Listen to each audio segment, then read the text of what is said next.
नमस्कार, मी फराह खान. तुम्ही बघता महाराष्ट्राचा number 1 Marathi news channel news 18 Marathi, आवाज महाराष्ट्राचा. आणि आपला महाराष्ट्र या बुलेटिनच्या सुरुवातीला बातमी आहे राजकीय वर्तुळातून. आदित्य ठाकरेंनी एक महत्त्वाची प्रतिक्रिया दिलेली आहे. त्यांनी बीएमसीवर निशाणा साधलाय. भाजप शिवसेनेला मुंबई महापालिकेच्या सत्तेत बसून 6 महिने झाले नाहीत, पण नखरे सुरू झालेत असं म्हणत नवीन वाहन खरेदीच्या मुद्द्यावरून आदित्य ठाकरेंनी सत्ताधाऱ्यांवर निशाणा साधलाय.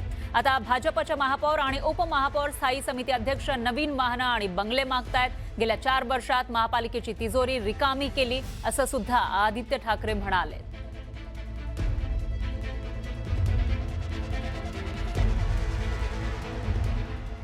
दरम्यान शिवसेना आमदार बच्चू कडूंनी रामदेव बाबांना उपरोधिक टोला लगावलाय. जेन्सींनी भारताला बदनाम केलं असं विधान रामदेव बाबांनी केलं होतं आणि याच्यावरून बच्चू कडूंनी निशाणा साधलेला आहे. दरम्यान रामदेव बाबा मिरची पावडर विकत असतील तर छोट्या बचत गटांची मिरची पावडर कोण घेणार असा टोला बच्चू कडूंनी लगावला. मोठ्या उद्योगपतींवर बंधनं टाकलीच पाहिजे असं बच्चू कडू म्हणाले. आता रामदेव बाबाच मिरची पावडर काढून आले तर बचत गटाचं मिरची पावडर घेऊन कोण? बंधनं मोठ्या उद्योगपत्यांना टाकलेच पाहिजे. ज्या आमचे लघु उद्योग आहे, आमचे ग्राम उद्योग आहे, ज्या महात्मा गांधीनं ग्राम उन्नतीनंच देशाची उन्नती होते, जी संकल्पना तुकडोजी महाराजांना मांडली होती ती मांडणं फार गरजेचं आहे. ते बंधनं घालणं. मी सुद्धा त्या बाबतीत आता विधान परिषदेमध्ये अशा प्रकारचा कायदा करावा असं अशासकीय बिल माझ्या वतीनं आणणार आहोत. यानंतर बातमी आहे पावसाची. वर्धा जिल्ह्यामध्ये मुसळधार पाऊस झाला. दमदार पावसामुळे नदी नाल्यांना पूर आला. यशोदा नदीला पूर आला, त्यामुळे राळेगाव वर्धा मार्गावरील वाहतूक ठप्प झाली. तर शहरातील अनेक भागांमध्ये मोठ्या प्रमाणात पाणी साचलं, त्यामुळे जनजीवन विस्कळीत झालं. या संपूर्ण स्थितीचा आढावा घेतलेला आहे आपल्या प्रतिनिधींनी. बघूयात. गेल्या 8 दिवसापासून जिल्ह्यामध्ये रिमझिम पाऊस सुरू होता, मात्र आज सकाळपासूनच मुसळधार पावसाने सुरुवात केली आहे. आपण पाहू शकतो शहरासह ग्रामीण भागामध्ये मोठ्या प्रमाणात पाऊस पडताना दिसत आहे. नदी नाल्यांना सुद्धा पूर आल्याचं एकंदरीत दिसून येतं. यशोदा नदीला आलेल्या पुरामुळे राळेगाव मार्ग जो आहे तो बंद झालेला आहे. अलमडो मार्ग जो आहे तो सुद्धा बंद झालेला आहे. एकंदरीतच पाहता रात्रभर असा पाऊस जर राहिला तर अनेक मार्ग जे आहेत ते बंद होणार आहेत.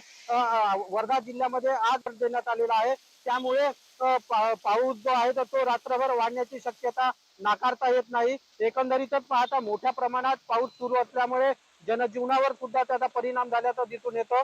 आपण जर वर्धेत बघितलं तर वर्धेचे जे रस्ते आहेत ते जलमय झाल्याचे दिसून येतं. नाल्या ज्या आहेत तुडुंब भरून वाहताना दिसत आहे. शाळांना सुद्धा लवकरच सुट्टी देण्यात आली आहे आणि त्यामुळे येत्या 2 दिवसात पुन्हा जो पाऊस आहे तो वाढण्याची शक्यता नाकारता येत नाही आहे. नरेंद्र मते, न्यूज 18 मराठी, वर्धा. तर दुसरीकडे यवतमाळ जिल्ह्यातील घाटंजीमध्ये झालेल्या दमदार पावसामुळे SPM गिलानी महाविद्यालय परिसर जलमय झाला आहे. महाविद्यालयाच्या आवारामध्ये आणि प्रवेश मार्गावर पाणी साचलं, त्यामुळे विद्यार्थ्यांना गुडघाभर पाण्यातून ये-जा करावी लागली. त्यामुळे विद्यार्थ्यांची मोठी गैरसोय झाली आहे. सुरक्षिततेचाही प्रश्न निर्माण झाला.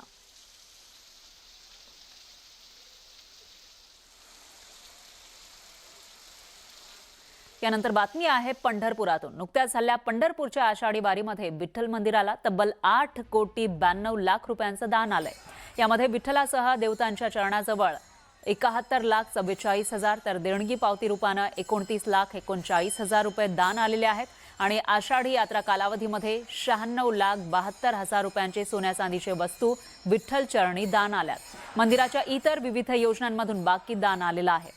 महत्त्वाचं म्हणजे गतवर्षीच्या तुलनेत 1,91,00,000 रुपयांचं दान कमी झाल्याची आकडेवारी पुढे येते. त्यामुळे एकीकडे 32 लाखांपेक्षा जास्त वारकऱ्यांनी रेकॉर्ड ब्रेक वारी झाली असताना सुद्धा विठ्ठल मंदिराला मात्र दान गतवर्षीच्या तुलनेत कमी झालंय.